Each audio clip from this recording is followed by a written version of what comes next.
celles et ceux qui ne me connaîtraient pas, malgré le passage en revue médiatique de toute ma garde-robe, donc je suis Ercilia Soudé, députée LFI de Seine-et-Marne. Et pour cette conférence, nous allons donc nous intéresser à la situation en Israël et en Palestine qui s'enlise depuis 75 ans et qui s'aggrave tout particulièrement ces dernières années. J'ai eu l'occasion d'aborder le sujet à plusieurs reprises, notamment dans le cadre de la Commission des Affaires étrangères où je siège. Et donc dans le cadre de cette commission, je fais notamment partie d'une mission pays qui a pour vocation de faire le point sur la situation géopolitique dans cette région du monde et qui m'amènera notamment à me rendre sur place, même si cela déplaît à de petits esprits mal intentionnés.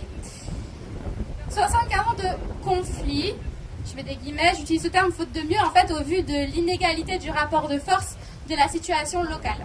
On peut se demander légitimement comment agir pour parvenir enfin à une paix juste et durable. Il me semble indispensable de commencer par poser un bon diagnostic. Comment un médecin pourrait-il nous proposer les bons soins sans connaître précisément nos symptômes? Eh bien, c'est le même principe.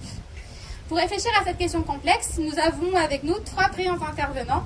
Donc Anne Tuaillon est vice-présidente de l'association France-Palestine Solidarité, qui rassemble des personnes attachées aux droits des peuples à disposer d'eux-mêmes et à la défense des droits humains. Cette association qui regroupe des milliers d'adhérents entend agir pour une paix juste et durable entre Palestiniens et Israéliens.